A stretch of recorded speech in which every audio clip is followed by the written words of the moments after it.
Guys, कैसे हैं आप सब लोग। आज हम पढ़ने जा रहे हैं क्लास 11 का अकाउंटेंसी। अकाउंट्स में हम पढ़ेंगे क्या क्या होता है, अकाउंट्स में क्या क्या आएगा, आपको क्या क्या पढ़ना है इस नए सब्जेक्ट में जो आपने अभी तक 10th तक तो नहीं पढ़ा था। और ये नया सब्जेक्ट आपके लिए इंट्रोड्यूस हुआ है, आपके लिए बिल्कुल नया सब्जेक्ट है जो आपने अभी तक इसकी रेलेवेंस कहीं तक नहीं थी पिछले अप टू 10th क्लास। सो शुरू करते हैं वीडियोस। शुरू करने से पहले मैं अपना इंट्रोडक्शन दे दूं थोड़ा, ताकि हमारा कम्युनिकेशन अच्छा बना रहे।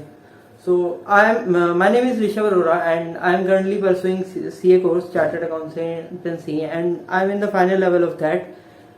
And I have also done Masters in Finance recently. So शुरू करते हैं आपका अकाउंट्स का लेक्चर। सो स्टार्ट करते हैं हमारे अकाउंट से। क्लास 11 के अकाउंट्स में आपके क्या क्या है सिलेबस। पहले आपको लेकिन ये जान ले अकाउंट्स होता क्या है। सिलेबस तो भाई बाद में जानेंगे, पहले ये जान लेंगे क्या क्या होता है अकाउंट्स में। अकाउंट्स का मतलब ही क्या है। अकाउंट्स का मतलब सीधा सीधा लेमन लैंग्वेज में कहें अगर, तो अकाउंट्स का मतलब है हिसाब रखना। अब आपको हिसाब रखना है, बस जैसे मर्जी रखो आप चाहे रूल्स लॉज लगा के रखे हो। तो दो तरीके के आते हैं इसमें। एक तो कॉर्पोरेट वाले जिसमें पूरा रूल्स फॉलो करेंगे, सब लॉज होंगे, उसका एक्ट होगा, उसके स्टैंडर्ड्स होंगे हमारे। और दूसरा होता है कॉमनली जो यूज करते हैं हमारे आसपास शॉप्स पे। तो अकाउंट्स में क्या क्या आ जाएगा आपका हिसाब रखना। तो पहले तो आ जाएगा अकाउंट्स में कॉर्पोरेट वाला जो हम अपने सिलेबस में पढ़ेंगे, क्योंकि हम नॉर्मल हिसाब रखना तो सीखेंगे नहीं, हम प्रॉपर लॉस के साथ सीखेंगे पूरा ढंग से तमीज से कैसे होता है अकाउंट्स बनाना, कैसे होता है, क्या क्या रूल्स फॉलो होते हैं, क्या क्या स्टेप्स फॉलो होते हैं, क्या प्रोसीजर्स हैं उसके, ये सब जानेंगे हम।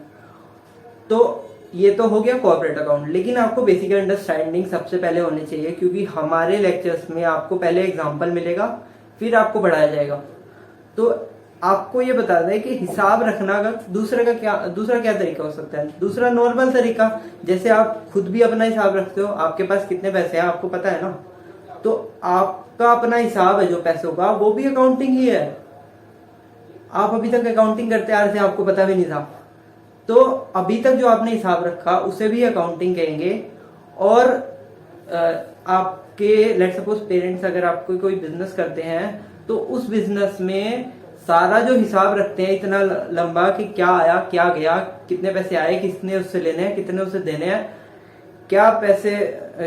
क्या हमारे पैसे को कहाँ इन्वेस्ट करा जाए, कौन सा माल खरीदा जाए, कौन सा नहीं खरीदा जाए, सब बिजनेस में आता है ये। और ये जितना भी हमारी ट्रांजैक्शंस होंगी उसको हम जो देखेंगे, ट्रांजैक्शन को हैंडल करेंगे, तो उससे कहेंगे अकाउंटिंग। ट्रांजैक्शंस को रिकॉर्ड करेंगे, समराइज करेंगे या आप पढ़ेंगे, सो इसे कहेंगे अकाउंटिंग। और आपकी जो फादर लेट सपोज या मदर आपकी अगर कोई बिजनेस करते हैं, तो उस बिजनेस में बहुत सारे हिसाब रखे जाते हैं, लेकिन वो हो सकता है कि प्रॉपर अकाउंटिंग मेंटेन ना करते हो, लेकिन उनके दिमाग में सब छपा रहता है। तो वो अकाउंटिंग का दूसरा टाइप होगा, वो हमें नहीं पढ़ना है, लेकिन हमें अंडरस्टैंडिंग होना चाहिए। तो सपोज करिए हम एक एग्जांपल से लेते हैं, हम ट्रांजैक्शन जानेंगे इस एग्जांपल से। पहले आपको एग्जांपल देंगे, फिर मतलब बताएंगे ट्रांजैक्शन का। तो ट्रांजैक्शन में क्या हुआ, लेट सपोज आप कोई चीज ले लीजिए, जैसे ये मार्कर है। ये मार्कर आप बाजार में लेने गए, ये मार्कर लेट से 30 रुपीज का आता है। तो आप ये मार्कर लेने गए दुकान पे, भैया मेरे को एक मार्कर दे दो। वो कहते हैं कौन सा कलर का, ब्लैक कलर का मार्कर दे दो। तो आपने मार्कर जब लेना है तो आपको उससे 30 रुपए देने पड़ेंगे। तो आपने उसे 30 रुपए दिए और आपने मार्कर ले लिया। 30 रुपए आपने दिए उसे, मार्कर ले लिया, तो आपके पास आ गया मार्कर और आपके पास से चले गए पैसे।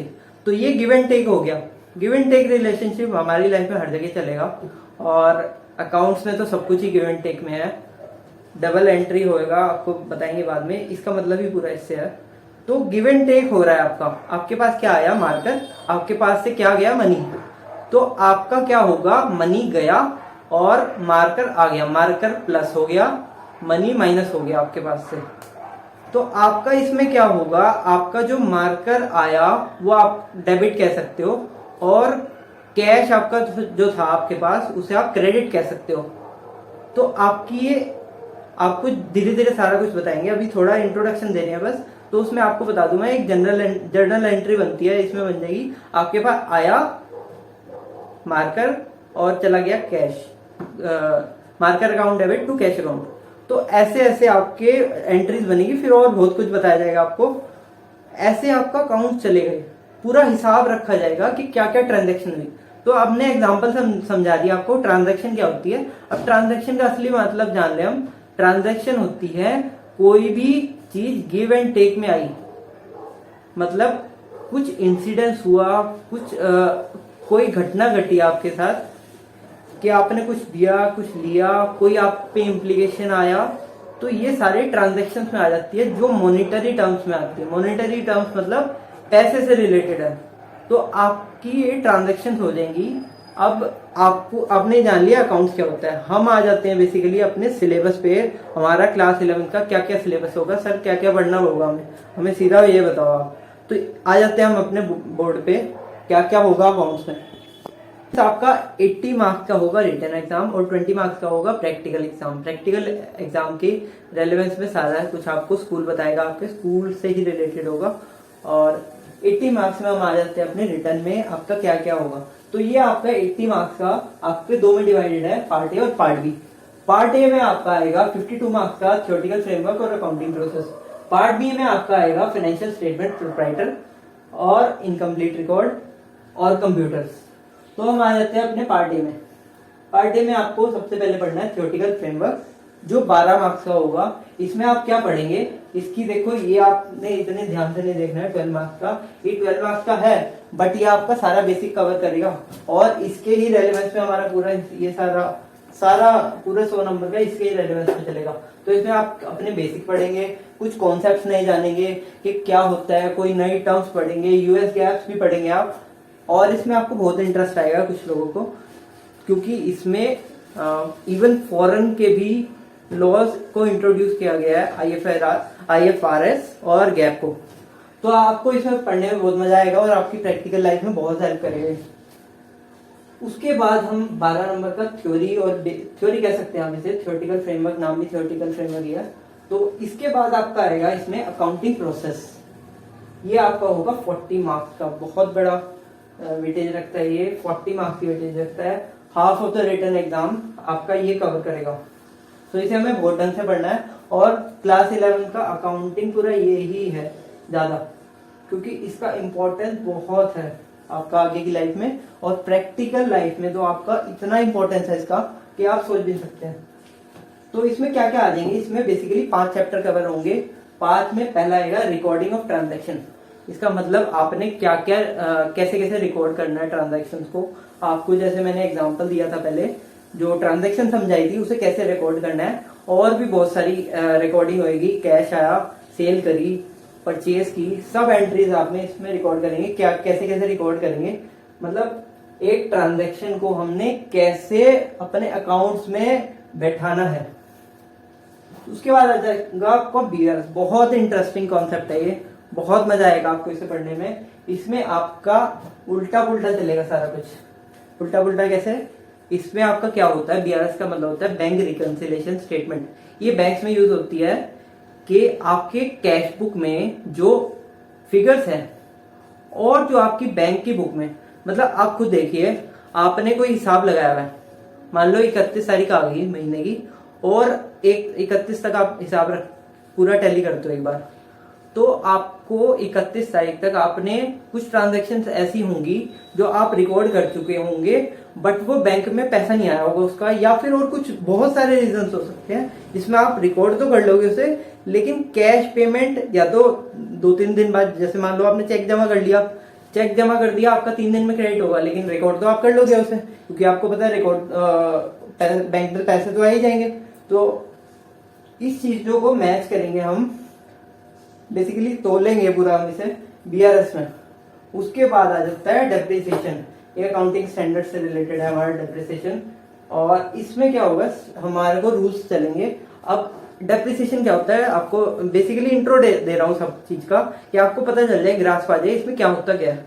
डेप्रिसिएशन का मतलब होता है आपके पास मान लो सपोज कोई एसेट है, कोई बड़ा एसेट है, कोई डेप्रिशिएबल एसेट है, बड़ा एसेट जैसे आप मान लीजिए कोई आपके पास मशीनरी है, कार है, सपोज कीजिए कोई आपके पास कार है। अब आपकी car I let suppose 10 lakh रुपए की, 10 लाख रुपए की कार आप मान के चलेंगे, आपकी 10 लाख की कार 10 साल चल जाएगी आपकी। तो आप क्या करेंगे, उस 10 लाख को 10 साल में बांट देंगे। कैसे?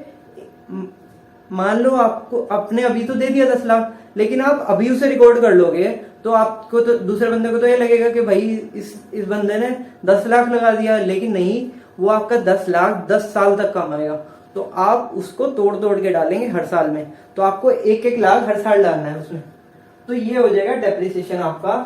उसके बाद आता है अकाउंटिंग फॉर बिल्स। ये भी बहुत इंटरेस्टिंग कॉन्सेप्ट है। ये अकाउंटिंग प्रोसेस पूरा बहुत इंटरेस्टिंग आएगा, आपको बहुत मजा आएगा इसमें। इसमें तो इवन आपको वो भी देखने को मिल सकते हैं, चेक्स कैसे होते हैं, आप चेक कैसे काटेंगे, आप बैंक की रसीद भरते हैं वो कैसे भरते हैं, उसका क्या रिलेशन होगा अकाउंट से।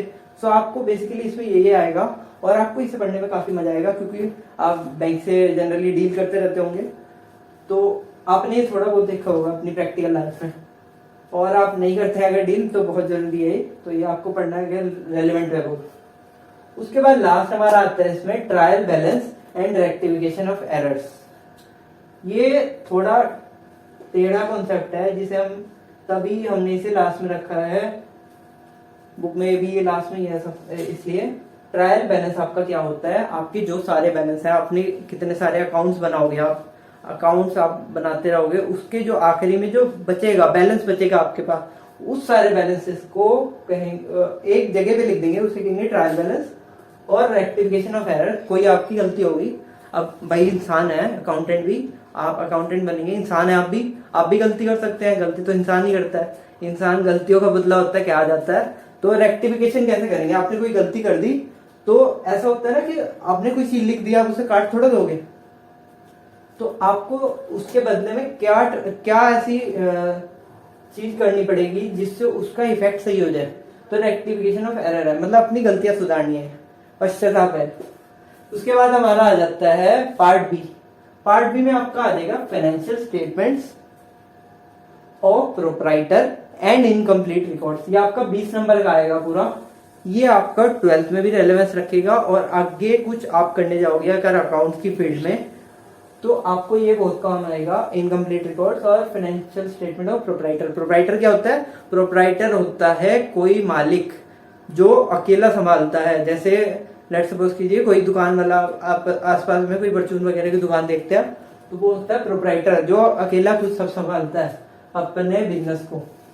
इनकम्प्लीट रिकॉर्ड क्या होता है? आपको आधी जली हुई, जैसे आधी अधूरी बुक दे दी, इनकम्प्लीट मतलब अधूरी, और रिकॉर्ड्स मतलब बुक्स, मतलब आपको अकाउंट दे दिया अधूरे, आपको उसे पूरा करके दिखाना है। तो इसमें आपको मजा आएगा काफी, और लेकिन इसमें आपको पहले ये पढ़ना पड़ेगा, फिर आएगा। ये जनरली यहाँ तक का हाफ ईयरली तक आ जाता है, ये फाइनल टर्म्स में आता है। उसके बाद कंप्यूटर्स इन अकाउंटिंग, ये बहुत इंटरेस्टिंग रहेगा, और ये नहीं पढ़ा आपने, कुछ बच्चे इसे ढंग से नहीं पढ़ते हैं, ये आपका बहुत प्रैक्टिकल रेलेवेंस रखता है। आप इसके बिना आगे कुछ प्रैक्टिकल लाइफ में करने में बहुत दिक्कत में आ जाओगे। तो ये आपका कंप्यूटर्स इन अकाउंटिंग, आपको नाम से समझ आ रहा होगा कि कंप्यूटर्स में कैसे अकाउंटिंग करें। जनरली आजकल तो सारे ही अकाउंटिंग करते हैं कंप्यूटर्स पे, इवन मीडियम बिजनेस वाले भी टैली चला रहे हैं आजकल। तो आप कैसे अकाउंटिंग को कंप्यूटर्स में डालेंगे?